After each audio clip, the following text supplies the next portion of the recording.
PTI को बल्ले का इंतखाबी निशान वापस मिल गया। पेशावर हाई कोर्ट ने पाकिस्तान तहरीक इंसाफ को बल्ले के निशान पर इलेक्शन लड़ने की इजाजत दे दी। अदालत ने इलेक्शन कमीशन का फैसला कलअदम करार दे दिया।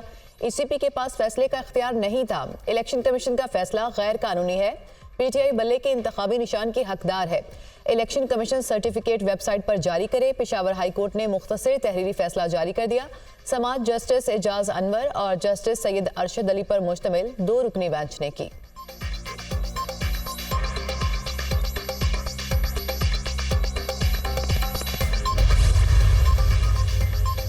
शिकायत कुनिंदा दोबारा इंतखाबात नहीं, पार्टी खत्म करना चाहते हैं। इलेक्शन कमीशन का फैसला इस्लामाबाद या पेशावर कहीं भी चैलेंज हो सकता है। खैबर पख्तूनख्वा में 2 बार पीटीआई ने हुकूमत की। पार्टी के जनरल सेक्रेटरी उमर अयूब भी इसी सूबे से हैं। बैरिस्टर अली जफर के दलाइल, पीटीआई को 1 साल दिया गया लेकिन इलेक्शन नहीं करवाया। किसी भी सियासी पार्टी के मेंबर का हक है कि वो इंट्रा पार्टी इलेक्शन में हिस्सा ले, लेकिन इस असूल पर अमल नहीं हुआ। इलेक्शन कमीशन के वकील सिकंदर मोहम्मद के दलाइल, एक मरतबा शेड्यूल जारी हो जाए तो फिर कैसे इंतखाबी निशान का फैसला हो सकता है? क्या सियासी जमात बगैर इंतखाबी निशान इलेक्शन लड़ सकती है? जस्टिस अरशद अली का सवाल। 1985 में इंतखाबी निशान के बगैर इंतखाबात लड़े गए। काजी जवाद एडवोकेट का जवाब, उस वक्त मार्शल लॉ था। जस्टिस अरशद अली के रिमार्क्स, यहाँ तो सब जमातें एक ही खानदान के लोग चलाते आ रहे हैं। दरखास्त गुजार, शायद वाहिद जमात है जो वर्कर्स को आगे आने दे रही है। जस्टिस एजाज अनवर के रिमार्क्स।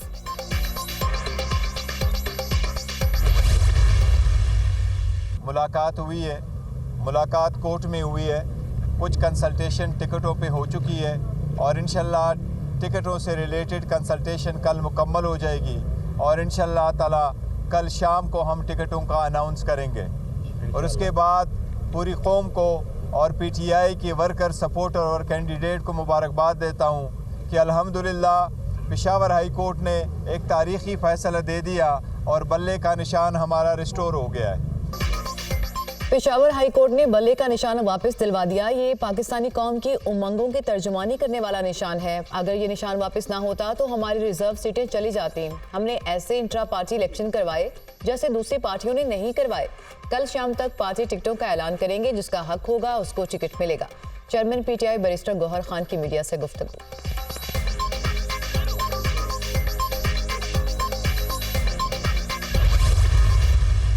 शुक्र है अल्लाह ताला का कि आज इंसाफ और कानून के मुताबिक जो पेशावर हाई कोर्ट की डिवीजन बेंच है, उन्होंने ये बात मानते हुए इलेक्शन कमीशन ऑफ पाकिस्तान को ये कहा है कि आपके पास कोई इख्तियार नहीं था इंट्रा पार्टी इलेक्शन पीटीआई के जो आपने कलअदम करार दिए, इसलिए आप उनका जो इलेक्शन सिंबल है बैट, वो फ़ौरन वेबसाइट पे डालें। इसके बाद पीटीआई को ये इलेक्शन जीतने से कोई नहीं रोक सकेगा। आइन के तहत भी, इलेक्शन एक्ट 2017 के तहत भी, जजमेंट्स के मुताबिक भी इलेक्शन कमीशन ऑफ पाकिस्तान को कोई इख्तियार नहीं कि वो किसी भी पॉलिटिकल पार्टी के इलेक्शंस को देखे और उनको कलअदम करार दे दे। पेशावर हाई कोर्ट ने कानून के मुताबिक फैसले की रिवायत कायम की। इलेक्शन कमीशन का फैसला कलअदम करार दिया। पीटीआई से बल्ले का निशान जबरदस्ती छीना गया था। पीटीआई को ये इलेक्शन जीतने से कोई नहीं रोक सकेगा। इलेक्शन कमीशन को कोई इख्तियार नहीं कि किसी पार्टी को कलअदम करार दे। किसी पार्टी को इंतखाबी निशान देना आइन के आर्टिकल में बुनियादी हक है। इलेक्शन कमीशन एक तरह से हमारा मुखालिफ बन गया है। बैरिस्टर अली जफर की media talk.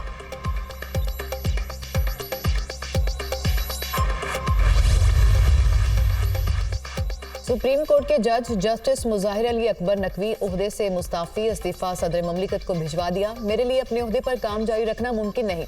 Lahore high court और सुप्रीम कोर्ट में फराइज सर अंजाम दिए। इस्तीफे का मतन जस्टिस मुजाहिर अली अकबर नकवी के खिलाफ सुप्रीम जुडिशल काउंसिल में रेफरेंस जेर समात है। उन्होंने सुप्रीम जुडिशल के शोकॉज नोटिस के जवाब में अपने ऊपर आयद इल्जामात की तरदीद की थी। तफसीली जवाब में सुप्रीम जुडिशल काउंसिल से शिकायत खारिज और कार्रवाई खत्म करने की इस्तदा भी की। सुप्रीम जुडिशल काउंसिल जज के खिलाफ मालूमात ले सकती है लेकिन कार्रवाई नहीं कर सकती। जस्टिस मुजाहिर अली अकबर नकवी के जवाब का मतन।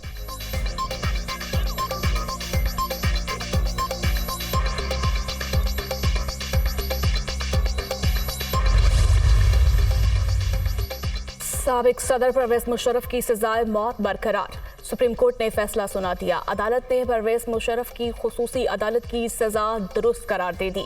वर्सा की तरफ से अदम पैरवी पर सजा के खिलाफ अपील मुस्तरद। चीफ जस्टिस काजी फाइज ईसा की सरबराही में 4 रुकनी लार्जर बेंच ने समाअत की। परवेज मुशर्रफ मफरूर थे, ना इश्तिहारी। उन्होंने कभी संगीन गद्दारी नहीं की। मुशर्रफ जिंदा होते तो केस की पैरवी करते। उम्मीद है आइंदा लोगों की जिंदगी में उनकी अपील सुनी जाएगी। वकील सलमान सफ्तर की मीडिया टॉक।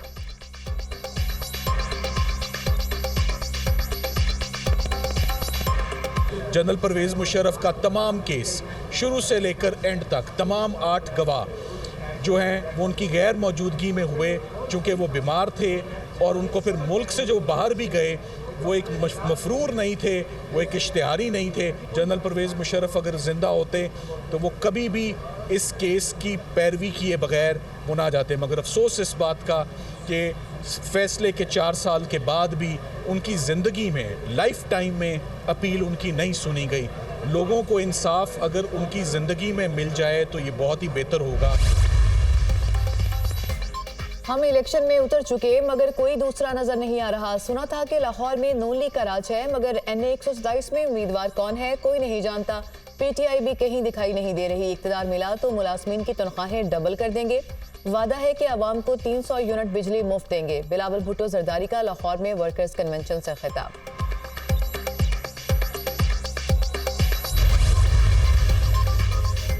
आम इंतखाबात के लिए एक और अहम मरहला मुकम्मल। कागजात नामजदगी से मुतालिक अपीलों पर फैसलों का मुकर्ररा वक्त खत्म। उम्मीदवारों की नजरसानी शुदा फहरिस्तें कल जारी की जाएंगी। उम्मीदवार 12 जनवरी तक कागजात नामजदगी वापस ले सकते हैं। इलेक्शन कमीशन उम्मीदवारों को 13 जनवरी को इंतखाबी निशानात अलॉट करेगा। सियासी जमातें और आज़ाद उम्मीदवार 6 फरवरी तक इंतखाबी मुहिम चला सकेंगे।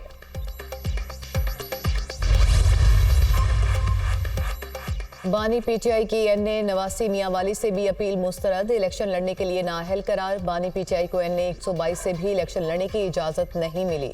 डॉक्टर यास्मीन राशिद को NA 130 से इलेक्शन लड़ने की इजाज़त मिल गई। ट्राइब्यूनल ने साबिक सूबाई वजीर की अपील मंजूर कर ली। रिटर्निंग अफसर का फैसला कलअदम करार दे दिया। यास्मीन राशिद नवाज शरीफ के मद्दे मुकाबिल PTI की उम्मीदवार हैं। PP 169 से PTI रहनुमा मियां महमूद रशीद के कागजात नामजदगी दुरुस्त करार। NA 98 समंदरी से PTI के हाफिज मुमताज़ को इलेक्शन में हिस्सा लेने का परवाना मिल गया। PTI के आलमगीर खान को NA 236 से इलेक्शन लड़ने की इजाज़त मिल गई। रिटर्निंग ऑफिसर का फैसला कलअदम करार। ख्वाजा सरार नायाब अली के इस्लामाबाद की 2 नशिस्तों पर कागजात नामजदगी मंजूर। इलेक्शन लड़ने की इजाज़त मिल गई।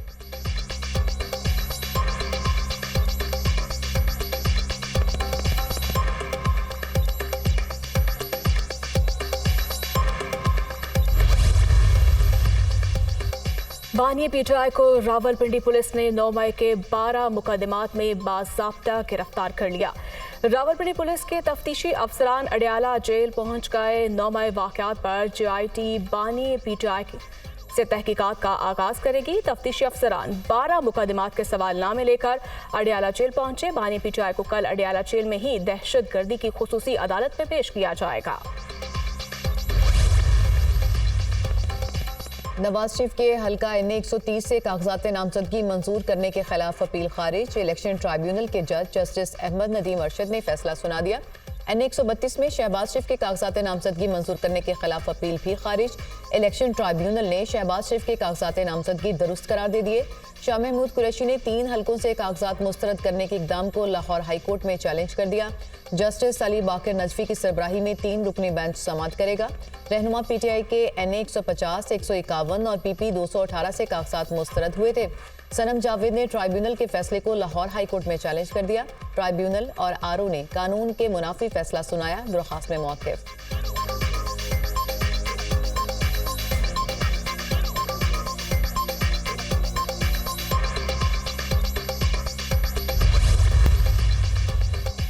जिन केसेस की कोई बुनियाद ना हो उनका खत्म ही होना होता है। झूठे केसेस खत्म होने से क्या कोई लाडला बन जाता है? फितने की हुकूमत का 3.5-4 साल सामना किया। इंतखाबी मुहिम की क़यादत नवाज शरीफ ही करेंगे।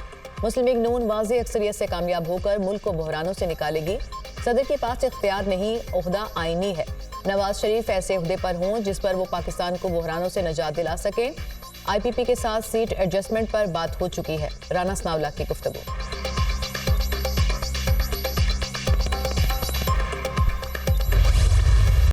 सियासी मंजरनामा मेरी तो समझ से पाकिस्तान की सियासत पहली दफ़ा मेरी समझ से बाहर है और मेरा ख्याल है ये 3 दिन बड़े अहम हैं। 13 तारीख तक सियासत के बादल छट जाएंगे और सियासत खुलकर इंतखाब होंगे। इंशाअल्लाह 8 फरवरी को लोग वोट डालेंगे और इंशाअल्लाह ताला कलम दवात रावलपिंडी में बहुत बड़ी अक्सरियत से जीतेगी। पहली बार पाकिस्तान की सियासत मेरी समझ से बाहर है। 13 तारीख तक सूरत हाल वाज़े हो जाएगी। इंतखाबात 8 फरवरी को होंगे, अवाम वोट डालेंगे और रावलपिंडी में कलम दवात अक्सरियत से जीतेगी। सरबराह अवामी मुस्लिम लीग शेख रशीद की मीडिया से गुफ्तगू।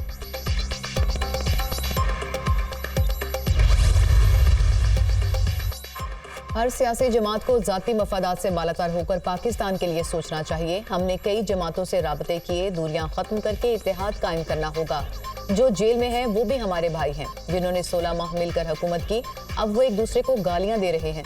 ये सब नूरा कुश्ती है। इलेक्शन के बाद PDM 2 बनेगी। सरबराह मुस्लिम लीग ज़िया एजाजुल हक की न्यूज़ कॉन्फ्रेंस।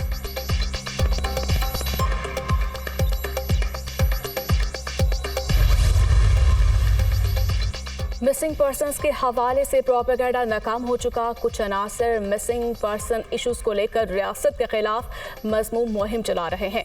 अमेरिका में 5 लाख अफराद लापता हैं। बरतानिया में 1,70,000 लोग लापता हैं। पाकिस्तान में सिर्फ 882 अफराद लापता। बलूचिस्तान में 468 अफराद मिसिंग हैं। करदम तंजीमें लोगों के नाम लापता अफराद की फहरिस्त में लिखवाती हैं। निगरान वजीर इत्तलात बलूचिस्तान जान अजुकसई की न्यूज़ कॉन्फ्रेंस। वफाकी हुकूमत ने लापता अफराद इंक्वायरी कमीशन की मुद्दत में ताहुक्म सानी तौसी कर दी। कमीशन की मुद्दत में तौसी का गजट नोटिफिकेशन जारी। माजी में लापता अफराद कमीशन की मुद्दत में 6 से 3 साल की तौसी की जाती थी। लापता अफराद कमीशन का क़याम 2011 में पीपल्स पार्टी के दौरे हुकूमत में हुआ था। निगरान वज़ीर आला पंजाब का नमूनिया से 36 बच्चों की हलाकत का नोटिस। नर्सरी और प्ले ग्रुप की क्लासेस के लिए 7 रोज की तातीलात का ऐलान। रवा माह बच्चों के इम्तिहानात मुलतवी करने का फैसला। सुबह के वक्त बच्चों की असेंबली पर भी पाबंदी आए। बच्चों को फौरी नमूनिया से बचाव की वैक्सीन लगाई जाए। स्कूल में जिस बच्चे को नमूनिया है उसे स्कूल आने से रोका जाए। वज़ीर आला पंजाब मोहसिन नकवी।